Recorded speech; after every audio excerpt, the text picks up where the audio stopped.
The scent of roasted vegetables and herbs wafted through the air as Samuel placed the last potato on the weathered wooden table. His calloused hands trembled slightly, knowing this might be his final harvest before the bank took everything. Across from him sat a woman in designer clothes, though her identity remained hidden beneath road dust and casual conversation. Her eyes widened at the simple meal, seeing something he couldn't potential that would transform his failing farm into the country's most exclusive farm-to-table experience within months. Tomorrow she would return with a check that would change his life forever, but tonight, he was simply sharing what little he had left. Before we carry on, please hit the subscribe button to make my day, and let me know where you are watching from in the comments. The morning sun crept over the horizon, painting the sky in hues of orange and pink as it cast its golden rays across the modest farmland of Green Valley. The light illuminated rows of struggling crops, patches of withered plants, and a small, weathered farmhouse that had seen better days. Inside, Samuel Bennett stirred awake, his body aching from yesterday's labor, his mind heavy with the weight of impending foreclosure. At 52, Samuel's face was a roadmap of hardship and perseverance. Deep lines etched around his eyes told stories of drought seasons and market crashes, while the permanent tan on his skin spoke of decades under the relentless sun. His once robust frame had grown leaner over the past 2 years as he'd begun skipping meals to make ends meet. Today marked exactly 25 years since he'd inherited this land from his father, who had received it from his father before him. 3 generations of Bennetts had coaxed life from this soil, but Samuel feared he would be the last. He swung his legs over the side of the bed, wincing at the familiar pain in his lower back. The old alarm clock on his nightstand read 5:30 a.m., but Samuel had always been an early riser, even before the financial troubles began. He shuffled to the small bathroom, splashing cold water on his face before staring at his reflection in the cracked mirror. The gray in his beard had spread further, and the worry lines on his forehead seemed deeper than ever. "Another day," he murmured to himself, a phrase that had become both prayer and resignation. The kitchen was sparsely stocked. Samuel opened the refrigerator, surveying its meager contents. Half a carton of eggs, a small block of cheese that had seen better days, and some vegetables from his garden. The pantry wasn't much better. Few cans of beans, some rice, and a nearly empty bag of flour. He'd been stretching his supplies for weeks now, knowing that every trip to the grocery store was a luxury he could barely afford. Samuel prepared a simple breakfast of 1 fried egg and a slice of toast, saving the rest for later. As he ate, he unfolded the letter that had arrived yesterday, though he'd already memorized its contents. The bank was giving him until the end of the month, just 3 more weeks to make good on his loan payments before foreclosure proceedings would begin. The drought 2 summers ago had decimated his crops, and the unexpected medical bills from his bout with pneumonia last winter had drained what little savings he had left. "They're not getting this place without a fight," he said aloud, though the tremor in his voice betrayed his uncertainty. After breakfast, Samuel stepped outside onto the porch, his gaze traveling across his 20 acres. Much of it lay fallow now, as he couldn't afford the seeds or equipment to plant a full harvest. He'd focused his efforts on a small vegetable garden and the orchard his grandfather had planted, which still produced enough apples, pears, and peaches to sell at the local farmers market. It wasn't enough to save the farm, but it kept him fed and the lights on, at least for now. The morning air carried a hint of autumn crispness, though summer's heat still dominated the afternoons. Samuel descended the porch steps, his worn boots crunching on the gravel path that led to the barn. Inside, old equipment gathered dust alongside newer pieces that were now mortgaged to the hilt. His tractor, once the pride of the farm, sat silent, its fuel tank empty because diesel had become an extravagance. Samuel grabbed his tools and headed toward the vegetable garden. Physical labor had always been his therapy, a way to quiet the anxious thoughts that circled like vultures in his mind. Today, he would harvest the last of the summer vegetables: tomatoes, zucchini, peppers, and the potatoes he'd planted on a hopeful spring day that now seemed a lifetime ago. As the sun climbed higher, Samuel lost himself in the rhythm of work. His hands moved with practiced efficiency, selecting ripe vegetables and placing them carefully in his collection basket. Despite everything, there was still satisfaction in coaxing food from the earth, in witnessing the miracle of growth that had sustained humanity for millennia. By midday, sweat soaked his faded plaid shirt and his stomach growled in protest. Samuel straightened, arching his back to relieve the tension, when something caught his eye: a figure walking along the road that bordered his property. The farm was located 2 miles from the small town of Green Valley, and it wasn't often that pedestrians passed by. The figure stopped near his mailbox, seeming to consult a phone or a map. Even from this distance, Samuel could tell it was a woman, dressed in clothes that looked out of place in rural Pennsylvania, stylish, but impractical for a country stroll. Curiosity piqued. He watched as she stood there, occasionally looking up at his farm with evident interest. Under different circumstances, Samuel might have been wary of strangers, but years of small-town living had preserved a certain openness in his character. He raised a hand in greeting, and to his surprise, the woman waved back enthusiastically, as if they were old acquaintances. After a moment's hesitation, she opened the gate and began walking up the long driveway toward him. Samuel put down his basket and removed his dirt-stained gloves, suddenly conscious of his appearance: 3-day stubble, sweat-stained clothes, and hands darkened by soil. As the woman drew closer, Samuel was struck by her confident stride and the air of cosmopolitan sophistication that seemed to surround her. She appeared to be in her early 40s, with dark hair pulled back in a practical ponytail, olive skin that suggested Mediterranean heritage, and eyes that were sharp and assessing behind designer sunglasses. Her casual outfit, dark jeans, a simple white blouse, and a light jacket might have looked ordinary on someone else, but the quality of the materials and the way they fit suggested money that Samuel could only dream of these days. "Good afternoon," she called out when she was within earshot, her voice carrying a hint of an accent that Samuel couldn't quite place. "I hope I'm not intruding." "Not at all," Samuel replied, wiping his hands on his jeans. "Can I help you with something? Are you lost?" The woman smiled, removing her sunglasses to reveal eyes that were an unusual shade of amber. "Not lost, exactly. My name is Sophia Russo. My car broke down about a mile back, and I'm waiting for a tow truck. The mechanic said it might be a while, so I thought I'd explore a bit." Her gaze swept across the farm with genuine interest. "This is a beautiful piece of land." Samuel felt a pang of pride mixed with sadness. "Thank you. It's been in my family for generations." He hesitated before adding, "I'm Samuel Bennett, by the way." "It's a pleasure to meet you, Samuel," Sophia said, extending her hand for a handshake that was surprisingly firm. "Are those vegetables from your garden? They look magnificent." Samuel glanced at the basket of produce he'd harvested. "Yes, just picked them. The soil here is good for growing, when the weather cooperates." "May I?" Sophia asked, gesturing toward the basket. Samuel nodded, and she bent down to examine his harvest, picking up a tomato with the reverence one might reserve for a precious gem.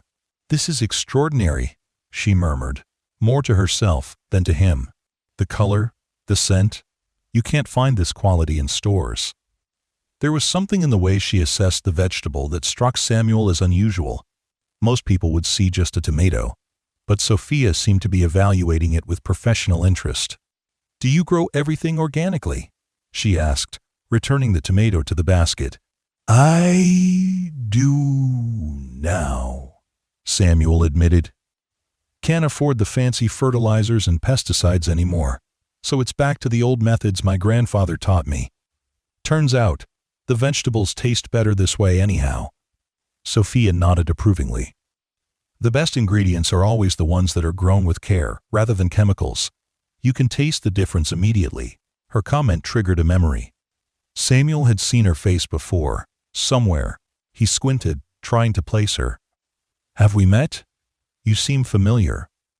A flicker of something amusement, perhaps, or caution crossed Sophia's face. "I have one of those faces," she said dismissively. "Listen, I don't want to keep you from your work, but could you recommend somewhere I might wait for the tow truck? I noticed a small cafe when I drove through town, but it was closed." "Miller's Cafe closes early on Mondays," Samuel confirmed. "There's not much else around here, I'm afraid." He glanced at the sky, noting the clouds gathering on the horizon. And it looks like rain is coming. You're welcome to wait on my porch if you'd like. It's not fancy, but it's dry. Sophia hesitated, then smiled. That's very kind of you, Samuel. I appreciate it. As they walked toward the house, Samuel became acutely aware of its shabby appearance. The peeling paint, the sagging step on the porch, the general air of decline that had settled over the place as his financial situation worsened. It was one thing to live with it himself, another entirely to see it through a stranger's eyes. It's not much, he said apologetically as they reached the porch. But the view is worth $1 million, at least to me. Sophia didn't seem to notice the disrepair. Instead, she gazed out at the rolling hills beyond the farm, the orchard with its laden fruit trees, and the mountains in the distance. It's breathtaking, she agreed. You must love living here.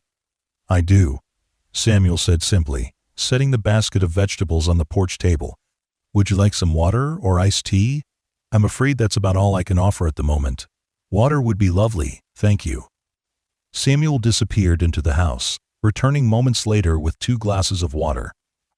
They sat in companionable silence for a while, watching as the first raindrops began to fall, creating dark spots on the dusty driveway.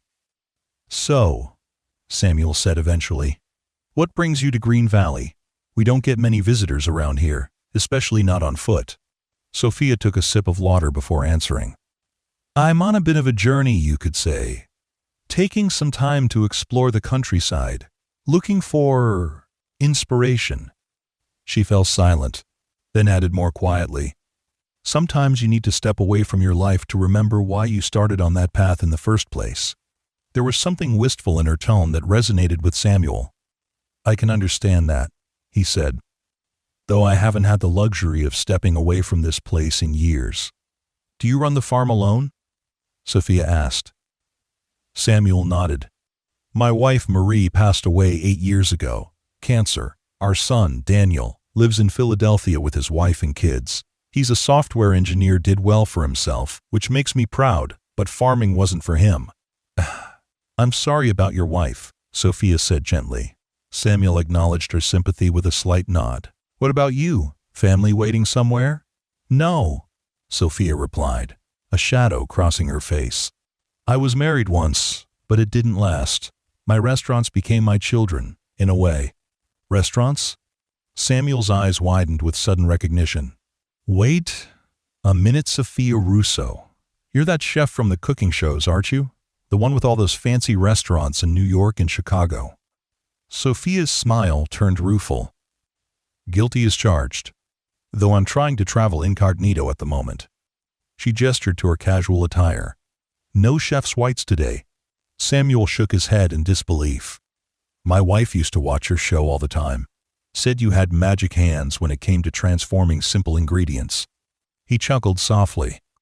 I never thought I'd have Sophia Russo sitting on my porch drinking tap water. The simple things are often the best, Sophia said, seeming genuinely at ease despite being recognized. And speaking of simple things, those vegetables you harvested, what were you planning to do with them? Samuel shrugged. Make dinner, I suppose. Nothing fancy. When you live alone, cooking becomes more about sustenance than pleasure. My grandmother would be horrified to hear that, Sophia said with a laugh. She believed that every meal, no matter how humble, should be prepared with love and enjoyed thoroughly. She's the one who taught me to cook, in a kitchen not much bigger than yours, I'd wager. The rain was falling steadily now, drumming on the roof of the porch. Samuel's phone buzzed in his Pokita text message from the bank, reminding him of an upcoming payment. He ignored it, unwilling to let reality intrude on this unexpected encounter. Your grandmother sounds like a wise woman, Samuel said. Marie was like that too. She could make a feast out of almost nothing. He gestured toward the house. Would you like to come inside? This rain looks like it's settling in for a while. Sophia checked her phone. The tow truck is dead accident on the highway. If you're sure it's no trouble, I'd appreciate getting out of this damp air. Samuel led her into the small living room, suddenly seeing the space through her eyes, the worn furniture, the faded photographs on the walls, the general air of a place that was maintained but not flourishing. He'd stopped noticing these things long ago, but now they seemed glaringly obvious. "Please, make yourself comfortable," he said, moving a stack of farming magazines from the couch. "Can I get you something else to drink? Coffee, perhaps?" "Actually," Sophia said, her gaze traveling to the basket of vegetables Samuel had brought inside, "I have a better idea. Why don't I cook dinner for us? Consider it a thank you for sheltering a stranded traveler." Samuel started to protest, but Sophia was already rolling up her sleeves. "I insist," she said firmly. "Besides, it's been too long since I cooked just for the joy of it, without menus to plan or critics to impress. May I see your kitchen?" Bemused, Samuel led her into the kitchen, which was clean but outdated, with appliances from the early 2000s and countertops that had seen decades of use. He expected Sophia to look disappointed, but instead, she seemed to be assessing the space with professional interest. "This will do nicely," she declared, washing her hands at the sink. "Now, let's see what we have to work with." Samuel watched in amazement as Sophia transformed into the chef he'd occasionally glimpsed on television when Marie was watching. She moved with precision and purpose, examining the contents of his refrigerator and pantry with expert eyes, occasionally nodding or murmuring to herself. "Your spice collection is impressive," she said, discovering the rack of mason jars filled with herbs that Samuel grew and dried himself. "Marie started it," he explained. "I've kept it up, though I'm not much of a cook myself." Sophia selected several jars, opening them to inhale their aromas. "These are fresher than what most restaurants use," she said approvingly. "Do you sell these as well?" Samuel shook his head. "Never thought of it. They're just for the house." "A shame," Sophia murmured, setting aside rosemary, thyme, and oregano. "Well, let's see what magic we can create with what you have. Would you mind helping me? I could use an assistant." For the next hour, Samuel found himself chopping, peeling, and stirring under Sophia's direction. She worked with the vegetables from his garden, exclaiming over their quality and freshness. From his meager pantry, she unearthed pasta, olive oil, and a forgotten tin of anchovies. The refrigerator yielded eggs, cheese, and a bit of cream that Samuel had been saving for his coffee. "This reminds me of cooking with my grandmother in Naples," Sophia said as she deftly transformed simple ingredients into something that already smelled amazing. She could create a feast from almost nothing. La cucina povera. She called it the poor kitchen, but there was nothing poor about the flavors. Samuel found himself sharing stories of his own childhood on the farm, of harvests and hard times, of the traditional recipes his mother had passed down. There was something liberating about talking to this stranger, who seemed genuinely interested in his life, who didn't look at him with the pity or judgment he sometimes detected in the eyes of neighbors who knew about his financial troubles. As twilight fell, Sophia lit the candles she'd found in a drawer for power outages, Samuel had explained, and they sat down to a meal that looked like it belonged in one of her high-end restaurants. Pasta with a sauce made from his tomatoes and herbs, roasted vegetables that somehow tasted more vibrant than anything Samuel had prepared himself, and a simple dessert of caramelized pears from his orchard. "This is incredible," Samuel said after his first bite, marveling at how she'd transformed his humble ingredients. "I had no idea my vegetables could taste like this." Sophia smiled, pleased by his reaction. "It's not the chef, it's the ingredients. You can't make great food without great raw materials, and these vegetables," she gestured with her fork, "are exceptional. The flavor is so concentrated, so pure." They ate in companionable silence for a while, the rain pattering against the windows creating a cozy atmosphere in the simple kitchen. Samuel couldn't remember the last time he'd shared a meal with someone, let alone one prepared with such care. "May I ask you something, Sophia?" he said eventually, refilling their water glasses. "What's a famous chef like you doing on a back road in rural Pennsylvania? You mentioned looking for inspiration, but there must be more to it than that." Sophia set down her fork, her expression becoming thoughtful. "Do you ever feel like you've lost your way, Samuel? Like you've been so focused on survival that you've forgotten why you started in the first place?" Samuel nodded slowly. "Every day, lately. I opened my first restaurant 20 years ago," Sophia said, her gaze distant. "It was small, Just 12 tables, but it was mine. I cooked every dish myself, knew every customer by name. The food was simple but honest-like. This meal tonight. Somewhere along the way, things changed. I now have 8 restaurants across 3 countries, a line of cookware, 2 cooking shows, and a team of publicists who tell me what to say and where. She sighed. 6 months ago, I realized I couldn't remember the last time I'd actually cooked a meal just for the joy of it. So you hit the road, Samuel supplied. I told my team I needed a sabbatical time to develop new recipes, they think. But really, I'm searching for what I've lost. The connection to food, to the land, to the people who grow it. She gestured around them. This meal tonight, cooking with vegetables you grew and harvested yourself, talking about the land and its seasons, this is what food should be about. Not molecular gastronomy or EGOT-driven tasting menus. Samuel understood more than she might have expected. Farming's like that too. Easy to forget you're growing food when you're worried about commodity prices and loan payments. Sophia nodded eagerly. Exactly. We're 2 sides of the same coin, you and I. You coax food from the earth. I transform it into something that nourishes body and soul. But both of us can lose sight of the purpose when we're caught up in the business of it all. There was something liberating about sharing his struggles with someone who wasn't from Green Valley, who didn't know the full extent of his financial troubles. Before he knew it, Samuel found himself telling Sophia about the impending foreclosure, the drought that had devastated his crops, the rising costs that made it nearly impossible for small farms like his to survive. I'm sorry, he said abruptly, realizing he'd been unloading his problems on a guest. You didn't come here to listen to me complain about my troubles. Don't apologize, Sophia said, her amber eyes warm with empathy. Sometimes we need to speak our fears aloud to someone who isn't invested in the outcome. Besides, I asked because I wanted to know. Samuel managed to smile. Well, enough about my problems. Tell me about your travels. Where have you been on this quest for inspiration?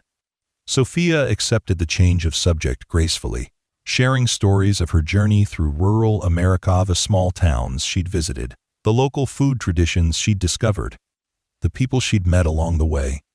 She described meals shared with families in Maine, Louisiana, and New Mexico, each with their own culinary heritage.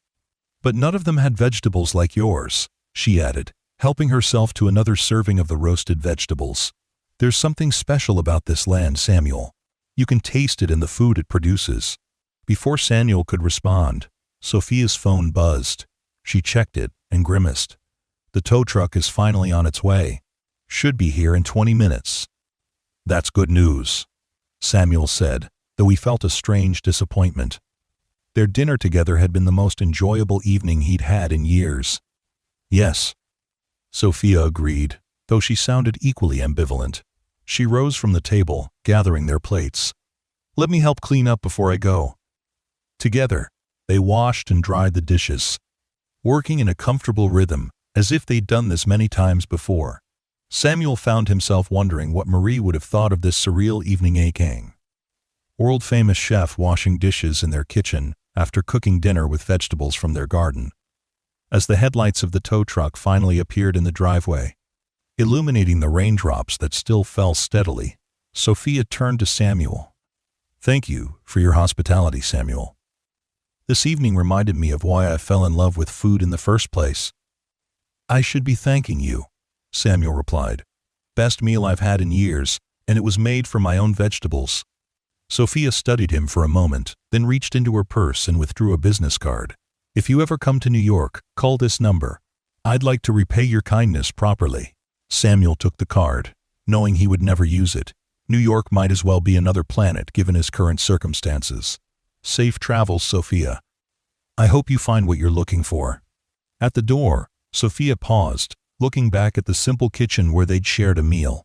I think perhaps I already have, she said enigmatically, before disappearing into the rainy night. Samuel watched from the porch as she spoke with the tow truck driver, her elegant figure incongruous against the rural backdrop. Within minutes, they were gone, leaving only tire tracks in the muddy driveway as evidence of their visit. Inside, Samuel surveyed the kitchen. Everything was back in its place. Yet something had shifted. The encounter with Sophia Russo felt like a dream, a brief, bright interlude in the otherwise relentless struggle of his daily existence. Tomorrow, he would return to the reality of bills he couldn't pay and a farm he was about to lose. But for tonight, he'd remembered what it felt like to share food and conversation with someone who saw value in what he did. With a sigh, Samuel turned off the lights and headed to bed, unaware that his life was about to change in ways he could never have imagined. Morning arrived with clear skies and birdsong. Samuel awoke feeling oddly refreshed despite the late night. For a moment, he wondered if he'd dreamed the entire encounter with Sophia Russo, but the lingering scent of herbs in the kitchen confirmed it had been real. He went about his morning routine, feeding the few chickens he kept for eggs, checking on the orchard where the fruit would soon be ready for harvesting, and planning his day's work. There was always something that needed doing on a farm, even one on the brink of foreclosure. Around mid-morning, Samuel was repairing a section of fence near the road when he heard the sound of vehicles approaching. He straightened, shielding his eyes against the sun, and was stunned to see a small convoy turning into his driveway, a sleek black SUV followed by a more modest rental car. His first thought was that the bank had sent representatives to discuss the foreclosure in person, a development he wasn't prepared for. He set down his tools and waited as the vehicles parked near the house and their occupants emerged. From the lead SUV stepped Sophia, looking very different from the casual traveler of yesterday. Today, she wore a crisp linen suit in a shade of deep blue, her hair styled elegantly, and her manner exuding confidence and purpose. From the other vehicles emerged a man in an expensive-looking suit carrying a leathered portfolio, and two women, one with a tablet computer, and the other with what appeared to be professional camera equipment. Samuel approached cautiously, confusion etched on his face. "Sophia? I didn't expect to see you again." Sophia smiled warmly, extending her hand. "Good morning, Samuel. I hope you don't mind this unexpected visit. After I left last night, I couldn't stop thinking about your farm and those extraordinary vegetables." Before Samuel could formulate a response, Sophia gestured to her companions. "Allow me to introduce my team. This is Marcus Chen, my business manager, Eleanor Hayes, my executive assistant, and Gabriela Diaz, our photographer and social media director." They each greeted Samuel with professional courtesy, though he could see curiosity in their eyes as they took in his weathered appearance and the farm behind him. "I don't understand," Samuel said, suddenly conscious of his work clothes and the dirt under his fingernails. "Why would you bring your team here?" Sophia's amber eyes sparkled with excitement. "Because I have a proposition for you, Samuel. One that I think could benefit us both. May we talk inside?" Still bewildered, Samuel led the group to the house. He hastily cleared papers from the kitchen table, embarrassed by the modest surroundings that seemed even shabbier in the presence of these polished professionals. Once they were seated, Marcus opened his portfolio and spread out several documents.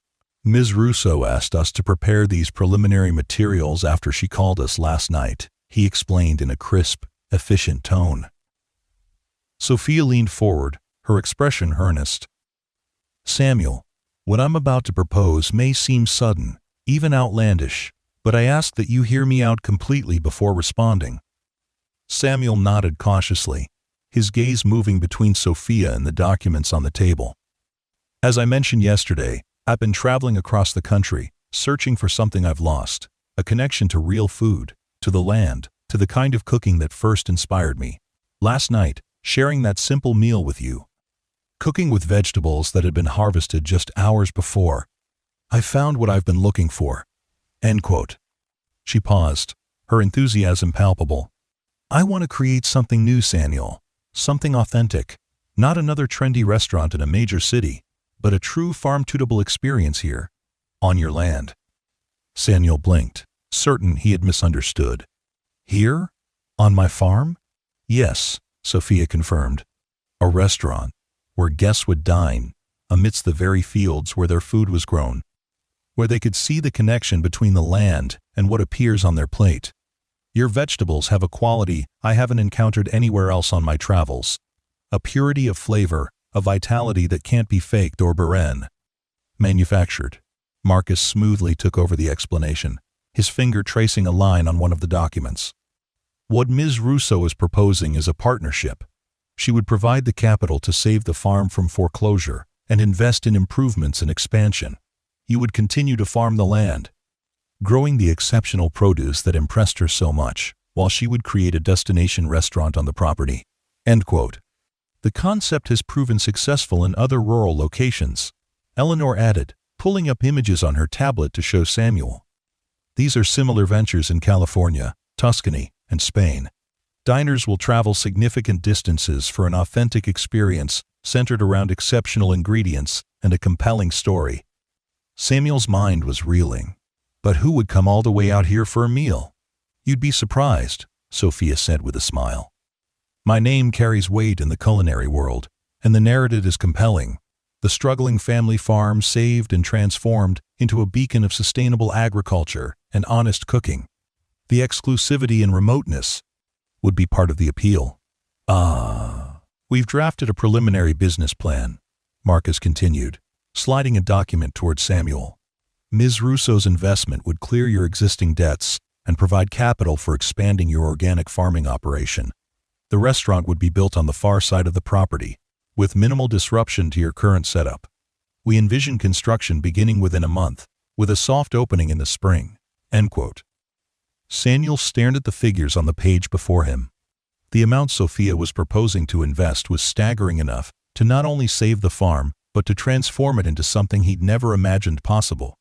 This seems unreal, he managed, his voice slightly hoarse. Why would you take such a risk on a failing farm you literally just discovered yesterday? Sophia's expression softened. Because sometimes you know instantly when something is right. I've been chasing trendiness and prestige for too long, losing sight of what made me fall in love with cooking in the first place. Your farm, your vegetables, they represent everything I've been searching for. Real food, grown with care, on land that has been loved for generations. Besides, she added with a small smile, this is hardly a charity case. I believe this venture will be enormously successful. Your produce alone could support a premium line of artisanal products under a joint brand. Samuel looked down at his calloused hands, then back at the faces watching him expectantly. I don't know anything about running a restaurant or selling fancy products. I'm just a farmer, and not a very successful one lately. That's precisely why this partnership would work, Sophia countered. You focus on what you do best, nurturing this land and growing extraordinary produce. I'll handle the culinary side and the business aspects. We would, of course, formalize everything with proper contracts. Marcus interjected smoothly. Ms. Russo was proposing a 60-40 split of profits, with you retaining full ownership of the land itself. Samuel's eyes widened. 60%? To me? Marcus nodded. Ms. Russo was quite insistent on that point, despite my recommendation for a more traditional split favoring the investor. Sophia shot her business manager a look that silenced any further comment from him. This is about more than money, Samuel. It's about preserving something valuable, your connection to this land, the legacy of your family, and a way of farming that's becoming increasingly rare. May I have some time to think about this? Samuel asked, feeling overwhelmed by the sudden turn of events. Of course, Sophia said immediately. This is a life-changing decision. However, I understand from our conversation yesterday that time is not a luxury you have in abundance. The bank, they're moving to foreclose at the end of the month, Samuel confirmed grimly. So, I have a few weeks, at least. Marcus cleared his throat. Actually, if you're amenable to the general concept, we could provide an immediate good faith payment that would satisfy the bank while the details are being finalized. It would demonstrate our commitment and give you peace of mind. The offer was tempting, almost too tempting. Samuel had been fighting so long to save his farm that the prospect of a solution appearing so suddenly, so completely, seemed almost suspect. Yet there was an earnestness in Sophia's expression that resonated with him, a passion that seemed genuine. Would I still live here? He asked, suddenly concerned about being displaced from the only home he'd ever known. "Absolutely," Sophia assured him. "Your house would remain entirely your domain. In fact, part of the investment would include renovations and upgrades to make it more comfortable, if you wished." Samuel rose from the table and walked to the window, gazing out at the land that had been in his family for generations. He thought of his father and grandfather, of the countless hours they'd spent working this soil. Would they see this proposal as a surrender or as a clever adaptation to changing times? "I'd like to show you something," he said finally, turning back to the group. Before we discuss this further, curious, Sophia and her team followed Samuel outside and across the property to a small rise that overlooked much of the farm. In the morning light, even the fallow fields had a certain beauty, and the orchard in the distance was dappled with fruit ready for harvest. "My grandfather brought my father to this spot when he turned 18, Samuel explained, his voice soft with memory. "And my father brought me here when it was my turn." They both said the same thing. This land isn't just soil and water, it's a trust, passed from one generation to the next. We're its stewards, not its owners. He turned to Sophia, his expression serious. "If we do this, and I'm not saying I've decided yet, it has to honor that trust. The farm can't become just a backdrop for an upscale restaurant. The growing has to remain real, sustainable, true to what this place has always been." Sophia stepped forward to stand beside him, her gaze following his across the landscape. "I wouldn't want it any other way, Samuel. In fact, that's the entire point. The restaurant I envision would be a celebration of this land and your stewardship of it. Every dish would tell the story of this place and the hands that have tended it for generations." Samuel nodded slowly, a cautious hope beginning to bloom in his chest. "And you really think people will come all the way out here? We're not exactly on the tourist trail." "They'll come," Sophia said with quiet confidence. "In my world, authenticity is the rarest commodity of all. What you have here, what you've preserved, despite all the pressures to industrialize or give up. That's what discerning diners are searching for, even if they don't know it. Yet. They stood in silence for a moment, the gentle breeze rustling through the nearby apple trees, the scent of ripening fruit mingling with the earthy aroma of the fields. Samuel could almost feel the presence of his father and grandfather, could almost hear their voices offering guidance. "All right," he said finally, turning to face Sophia and her team. "Let's talk details. I need to understand exactly what this partnership would mean, day to day." Relief and excitement flashed across Sophia's face. "Of course. Shall we head back to the house?" For the next several hours, they sat around Samuel's kitchen table, diving into the specifics of Sophia's vision. Marcus presented financial projections. Eleanor showed architectural renderings of a restaurant that would blend seamlessly with the landscape, and Gabriella explained how she would document the transformation for social media and a potential documentary series. "We're thinking of calling it Roots," Sophia had explained, her hands animated as she described her culinary concept. "Every dish would showcase the vegetables and fruits from your farm, prepared simply but skillfully to highlight their natural flavors. We'd change the menu constantly based on what's freshest that day." "And for the restaurant building itself," Eleanor added, showing Samuel images on her tablet. "We're envisioning something that honors the architectural heritage of Pennsylvania farmland, a modern interpretation of a bank barn perhaps, with large windows overlooking the fields and orchard." As the sun began its descent toward the horizon, casting long shadows across the farm, Samuel felt a mixture of excitement and trepidation. The plan they outlined was ambitious but thoughtful, respecting the land while reimagining its potential. "There's one more thing I'd like to discuss," Sophia said as Marcus gathered his paperwork. "Your son, Daniel. You mentioned he lives in Philadelphia?" Samuel nodded, surprised by the question. "Yes, with his wife and their 2 children. Would you be comfortable reaching out to him about this? I think it's important that he be informed, given the family history of this place." Sophia's tone was gentle but firm, and if he's interested, there might be a role for him in this venture as well. The suggestion caught Samuel off guard. His relationship with Daniel had grown distant in recent years, their conversations infrequent, and often strained by unspoken tensions. Daniel had left the farm eagerly at 18, pursuing an education and career that took him far from the agricultural life. And Samuel had interpreted his son's choices as a rejection of the family legacy. "I don't know," Samuel admitted. "We don't talk much these days." He chose a different path. "Sometimes bridges can be rebuilt," Sophia suggested. "Perhaps this new chapter for the farm could be an opportunity for reconnection." Samuel didn't respond immediately, but the idea took root in his mind. Maybe Sophia was right. Maybe this transformation could heal more than just the land. "I'll think about it," he promised. As the meeting concluded, Marcus produced a check, an initial payment that would satisfy the bank and halt the foreclosure proceedings, while the formal partnership agreement was drafted.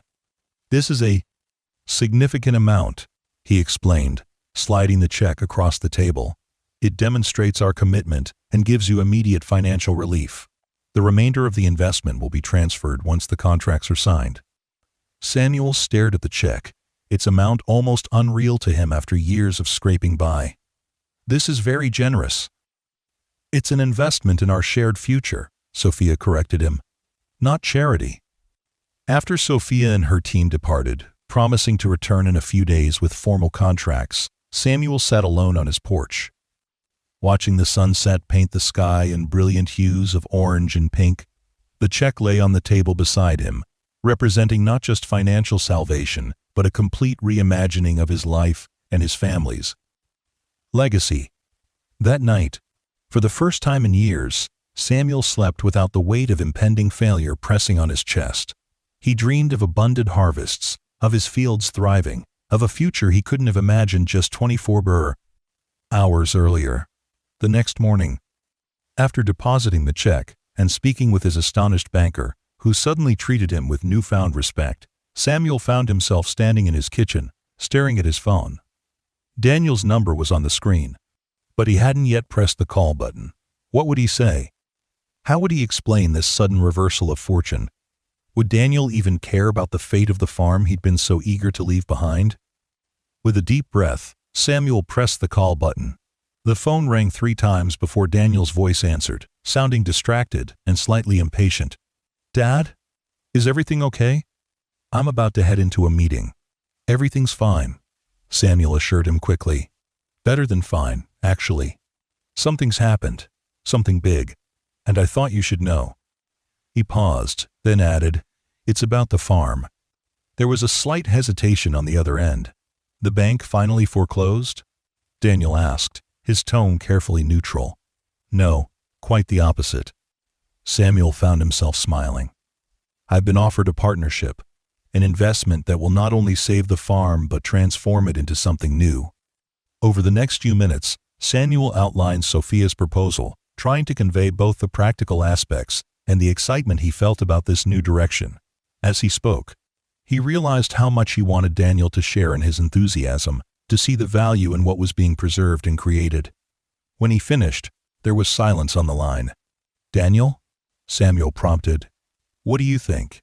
"It sounds incredible," Daniel said slowly. "Almost too good to be true. Are you sure about this woman? About her intentions?" The question stung a little, but Samuel recognized the protective concern behind it. "I think so. Her team is drawing up formal contracts, and I'll have a lawyer review everything before signing. But Sophia herself, there's something genuine about her. She sees value in what we've built here." "We," Daniel repeated softly. Then, with more resolution in his voice, "Look, Dad, I have this meeting now, but I can come up this weekend. I'd like to see what's happening firsthand, meet the chef, and talk through the details with you." Samuel felt a warmth spread through his chest that had nothing to do with the morning sun streaming through the window. "I'd like that, son. Very much. And I'll bring Sarah and the kids," Daniel added. "Emma's been asking about the farm anyway. Might as well show her where her old man grew up." After ending the call, Samuel stepped outside, surveying his land with new eyes. For the first time in years, he allowed himself to look beyond the next harvest, the next bill payment, the next struggle. He could see a future taking shape, one where the Bennett farm not only survived, but thrived. where the legacy of his family continued in a form his ancestors might not have imagined, but would surely appreciate. Over the following weeks, the transformation began. Lawyers reviewed contracts. Architects visited to survey the land and refine their designs. And a small army of consultants assessed everything from soil quality to water systems. Samuel found himself in meetings discussing topics he'd never considered before: marketing strategies, brand development, hospitality training. True to his word, Daniel arrived that weekend with his family. 8-year-old Emma was enchanted by the farm, following Samuel everywhere as he showed her how to check if fruit was ripe and which weeds needed pulling. 5-year-old Liam was more interested in the tractors and equipment, climbing onto the seat of the old John Deere with wide-eyed wonder. After the children were asleep, Samuel, Daniel, and Sarah sat on the porch, the conversation flowing more easily than it had in years. "I've been thinking," Daniel said, turning his coffee mug in his hands. "This partnership with Sophia, it could use someone with business experience, someone who understands contracts and financial projections." Samuel looked at his son curiously. "You offering your services as a consultant?" Daniel exchanged a glance with Sarah before responding. "I'm thinking about something more permanent, actually. Sarah and I have been talking." "We both grew up in small towns," Sarah interjected, her smile warm in the porch light. "The city's been great for Daniel's career, but lately, we've been wondering if it's where we want the kids to grow up." "What are you saying?" Samuel asked, hardly daring to hope. Daniel leaned forward, his expression serious but animated. "I'm saying I might be interested in coming back, Dad. Not just to visit, but to be part of this new venture. To help build something that could sustain this land for another generation." Samuel felt his throat tighten with emotion. "You always said farming wasn't for you." "Traditional farming, maybe not," Daniel acknowledged. "But this what you and Sophia are creating, it's something different. A blend of agriculture and business, tradition and innovation. I think I could find my place in that." Samuel reached out and grasped his son's shoulder, words momentarily failing him. In that moment, under the star-filled sky, the circle seemed to close, past, present, and future converging on this land that had nurtured his family for generations. The following Monday, Sophia returned with her team and several new faces: a renowned sustainable agriculture expert, a landscape designer specializing in edible gardens, and a construction manager with experience in eco-friendly building techniques. Together, they walked the property, discussing the placement of new growing areas, the restaurant building, and infrastructure improvements. "We should preserve the view from this spot," Sophia insisted as they stood on the rise where Samuel had taken her previously. "The restaurant should frame it, not obscure it." The architect nodded, making notes on his tablet. "We could reorient the building slightly, perhaps use a terrace design that follows the natural contour of the land." Samuel watched these professionals discuss his farm with a mixture of awe and pride. They saw potential where he had only seen struggle, opportunity where he had only seen limitations. When Daniel joined the conversation, asking intelligent questions about the business model and suggesting refinements to the marketing strategy, Samuel noticed Sophia watching with approval. "Your son has a good head for business," she commented later, as they reviewed the day's discussions in the kitchen. "His perspective would be valuable to the project." "He's thinking about moving back," Samuel admitted. "He and Sarah are considering relocating from Philadelphia, becoming part of whatever this turns into." Sophia's smile was warm. "That would be wonderful, Samuel. This was always meant to be more than just a business venture for me. It's about creating something sustainable in every sense of the word, environmentally, financially, and personally." As autumn deepened, the farm buzzed with activity. The first concrete step was the orchard harvest. But this year, instead of Samuel working alone or with a few day laborers from town, a team of experienced pickers arrived, along with Gabriella to document the process with her camera. "We're creating the narrative," she explained as she photographed Samuel teaching Emma how to gently twist an apple from its branch. The story of roots begins with the harvest, with the connection between generations, with the knowledge being passed down. The apples, pears, and peaches were sorted with unprecedented care. The finest specimens were shipped overnight to Sophia's flagship restaurant in New York, where she had announced a special preview menu featuring produce from the Bennett farm. The remainder were processed on site into preserves and ciders, under the guidance of a food scientist Sophia had brought in. Others packed for local distribution. Each evening, Sophia experimented in Samuel's kitchen, developing recipes that would eventually feature on the Roots menu, using him as her taste tester. These informal dinners became a highlight of his day, a time when they could discuss the progress of the transformation and share stories from their very different lives. "I never would have imagined this," Samuel confessed one evening as they sat at the kitchen table, sampling a dish Sophia had created using his carrots and herbs. "A month ago, I was ready to lose everything. Now, I can hardly keep track of all the changes." "Change can be disorienting," Sophia acknowledged. "But it can also be exhilarating. I felt the same way when I opened my first restaurant, like I was standing on the edge of something much bigger than myself." Samuel nodded, understanding exactly what she meant. "My father would have been skeptical at first, I think. He was traditional, believed in doing things the way they'd always been done. But my grandfather, he was an innovator. He was always trying new crops, new methods. I think he would have loved this." "Tell me more about him," Sophia encouraged, settling back with her glass of wine. Samuel smiled, memories flooding back. "He came to America from Ireland in the 1930s, just a teenager with nothing but determination. Worked farm jobs until he could afford to buy this land. It was much smaller then, just the central boss. 40 acres. He expanded bit by bit, year by year." As he spoke, Samuel realized how much of his grandfather lived on in what was happening. Now, the willingness to take risks, to reimagine what a farm could be, to adapt to changing times without abandoning core principles. By the time the first frost silvered the fields in late October, the transformation was well underway. Construction had begun on the restaurant, building a beautiful structure of reclaimed wood, stone, and glass that seemed to grow organically from the landscape. New irrigation systems were being installed, greenhouses were under construction to extend the growing season, and a comprehensive soil restoration program was improving fields that had lain fallow. Samuel found himself busier than he had been in years, but it was a different kind of busy, purposeful, energizing, hopeful.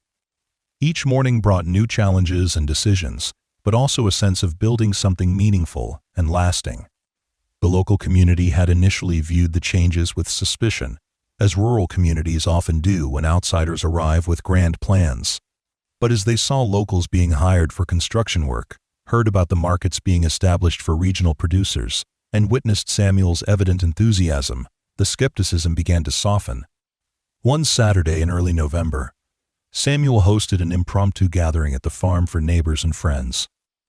Sophia prepared a feast using the last of the fall harvest, and the old barn was transformed with twinkling lights and long tables where farmers sat alongside Sophia's team of culinary professionals. "This is just the beginning," Sophia announced, raising her glass in a toast.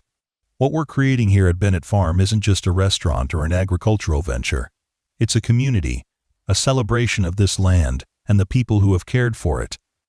As Samuel looked around at the faces illuminated by candlelight, his son and daughter-in-law, his grandchildren, neighbors he'd known all his life, and new allies who had joined his journey, he felt a profound sense of gratitude.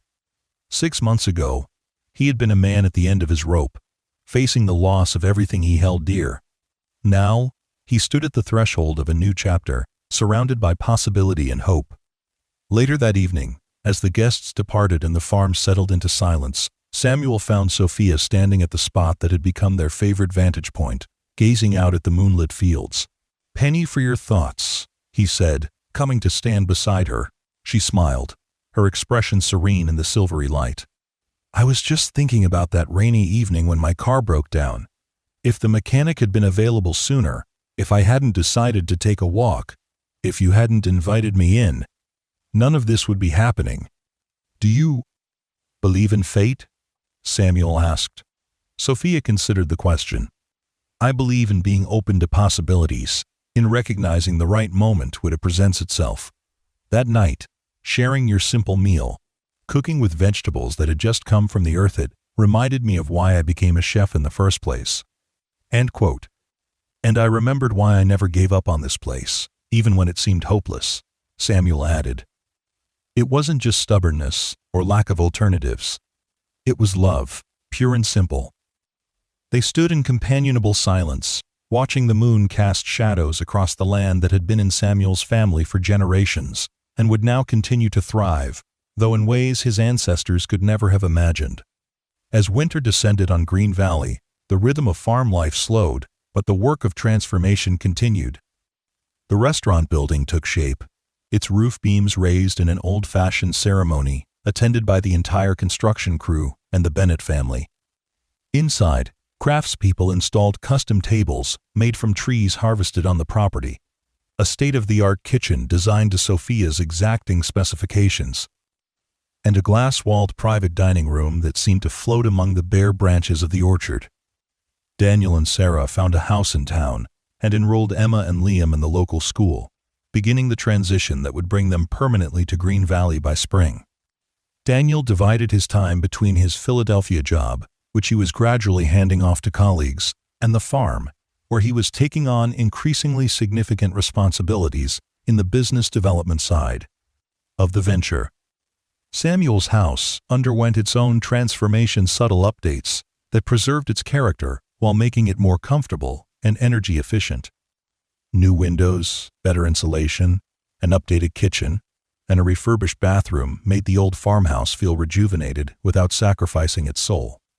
In January, Sophia invited Samuel to New York to visit her restaurants and meet her culinary team. It was his first trip to the city in decades, and he found himself both overwhelmed and exhilarated by its energy and pace. "This is where you built your empire," he remarked as they toured her flagship restaurant after hours, the elegant dining room quiet and the kitchen gleaming with top-of-the-line equipment. "It served its purpose," Sophia said, her gaze traveling around the space that had earned 3 Michelin stars and countless accolades. "It gave me a platform, taught me about business and leadership, brought me recognition, but there was always something missing." "And you think you'll find it at a farmhouse in Pennsylvania?" Samuel asked, still sometimes incredulous at the turn his life had taken. Sophia's smile was warm and certain. "I already have, Samuel. The moment I tasted those vegetables from your garden, cooked that meal in your kitchen, I knew I'd found what I'd been searching for: authenticity, connection, purpose." During their time in New York, Sophia introduced Samuel to influential figures in the culinary world: food writers, other chefs, potential investors for future expansion of their concept. He felt out of place in his new suit purchased at Daniel's insistence, but was surprised to find these sophisticated urbanites genuinely interested in his knowledge of soil and growing conditions, heirloom seed varieties, and traditional farming techniques. "You're the heart of the story," a prominent food critic told him over dinner at Sophia's restaurant. "The chef who returns to the source, the farmer who embraces innovation while honoring tradition. It's compelling narrative, but it only works because it's authentic. You can't manufacture that kind of genuineness." By the time they returned to Pennsylvania, Samuel had a new appreciation for Sophia's world and the magnitude of what she was risking by shifting her focus from metropolitan restaurants to a rural venture. Her reputation, her brand, her future, she was betting it all on their partnership. "Thank you," he said simply as they drove back to the farm from the airport. "For what?" Sophia asked, glancing away from the road momentarily. "For seeing value in this place when I could only see its failings. For believing in it in me when I'd almost given up." Sophia reached across to squeeze his hand briefly. "We're going to create something extraordinary together, Samuel. Something that honors the past and embraces the future. Something authentic." As winter gave way to spring, the farm awoke with new energy. Fields that had lain fallow for years were carefully prepared for planting with organic methods that would restore soil health. The greenhouses produced their first harvests of early vegetables, which Sophia transformed into remarkable dishes in the test kitchen that had been set up in a converted outbuilding. Local residents began to be hired and trained farmers who would work under Samuel's guidance, kitchen staff selected by Sophia, service personnel who would eventually welcome guests to the restaurant. The economic impact on Green Valley was already being felt, with renewed activity at local businesses and a sense of optimism that had been absent for too long. In April, exactly 1 year after Samuel had received the foreclosure notice that he thought spelled the end of his family's legacy, Roots hosted its soft opening. The guest list was small, but significant food writers, influencers, potential investors in future projects, and most importantly to Samuel, neighbors and friends who had supported him through the darkest times. The evening began with a guided tour of the farm as the sun began its descent, with Samuel and Daniel explaining the sustainable practices they were implementing and the vision for future expansion. Guests wandered through the new culinary gardens, the restored orchard, and the edge of the fields where early crops were already showing promising growth. The tour culminated at the restaurant building, which had been completed just days before. Its design honored the traditional architecture of Pennsylvania bank barns while incorporating modern elements that created a space of warmth and light. Floor-to-ceiling windows offered views of the fields and mountains beyond, connecting diners to the land that produced their food. Inside, the tables were set with simple, elegant linen tablecloths, handcrafted pottery, and centerpieces of herbs and wildflowers from the farm. The open kitchen allowed guests to see Sophia and her team at work, transforming Samuel's produce into courses that celebrated its essential flavors. As the first diners were seated, Samuel found himself hanging back, suddenly overwhelmed by the realization of how far they had come. A year ago, he had been a man at the end of his rope, preparing to lose everything he held dear. Now, he stood in a beautiful building on his own thriving land, watching sophisticated guests exclaim over the beauty of the setting and the quality of what he had grown. Sophia spotted him in his moment of reflection and crossed the room to stand beside him. She was dressed in chef's whites now, her hair pulled back, her expression one of focused excitement. "Are you ready?" she asked softly. Samuel looked around at the space they had created together, at his son greeting guests with newfound confidence, at his grandchildren helping to arrange flowers at the host stand, at the photos of his parents and grandparents that had been incorporated into the decor as a reminder of the farm's heritage. "I think I am," he replied, straightening his shoulders and smoothing the front of the new shirt Daniel had insisted he buy for the occasion. "Then let's welcome our guests properly," Sophia said, taking his arm. "This is your farm, your story. I'm just the one helping to tell it through food." Together, they moved among the tables, Samuel sharing anecdotes about the history of the farm and the particular vegetables being featured that evening, Sophia explaining her culinary approach and the philosophy behind Ferber. Roots. The synergy between them was evident to everyone, their shared passion and complementary knowledge creating a narrative that was as nourishing as the food itself. The meal progressed course by course, each dish showcasing the pure flavors of Samuel's produce, elevated but never overshadowed by Sophia's culinary skill. There was roasted carrot soup with herbs from the garden, a salad of tender spring greens harvested just hours earlier, pasta made with heritage wheat and eggs from the farm's chickens, and for dessert, a simple but perfect apple tart that honored the orchard's bounty. As the evening drew to a close, glasses of local mead were distributed, and Sophia called for attention. Standing in the center of the room, backlit by the kitchen fires, she raised her glass. "Tonight marks the beginning of a journey that started with a simple act of kindness," she said, her gaze finding Samuel. "A year ago, a struggling farmer shared his last meal with a stranger, not knowing that it would lead to this moment. That generosity, that connection to the land and its bounty, is what Roots celebrates. It's a reminder that the most profound experiences often come from the simplest gestures."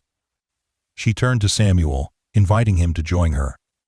Somewhat reluctantly, he stepped forward, unaccustomed to being the center of attention.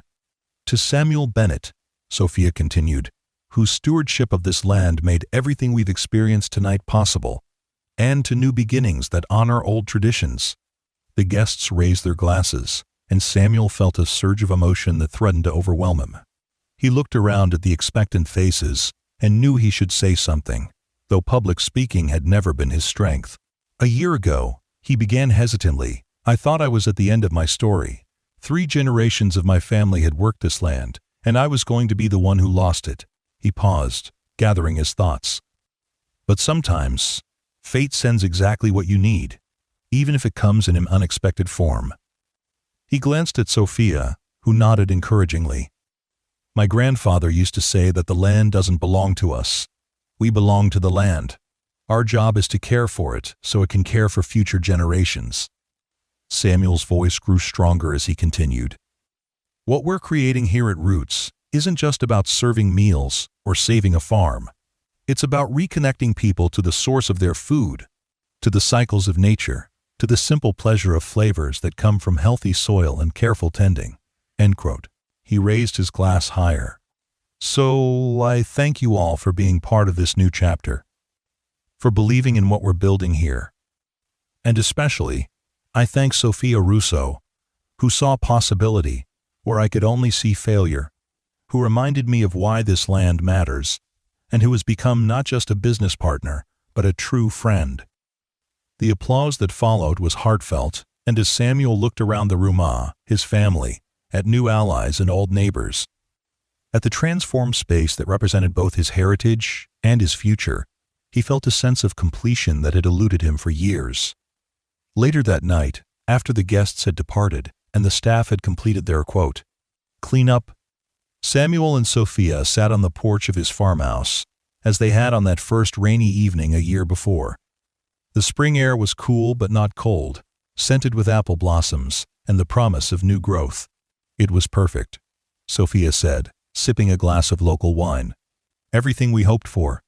"The reviews will be good," Samuel agreed. "I could tell from their faces." Sophia smiled.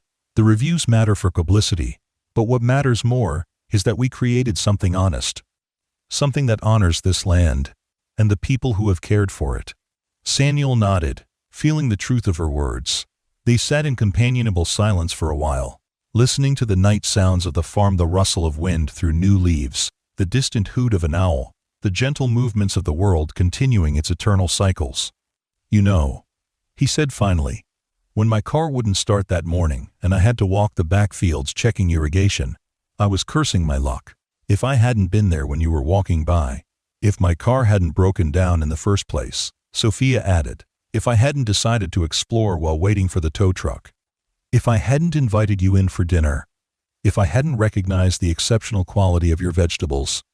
They looked at each other and laughed softly at the chain of seemingly random events that had led to this moment. "Maybe it wasn't random at all," Samuel suggested. "Maybe it was exactly what was supposed to happen." Sophia raised her glass. "To fate, then. And to the courage to recognize opportunity when it appears."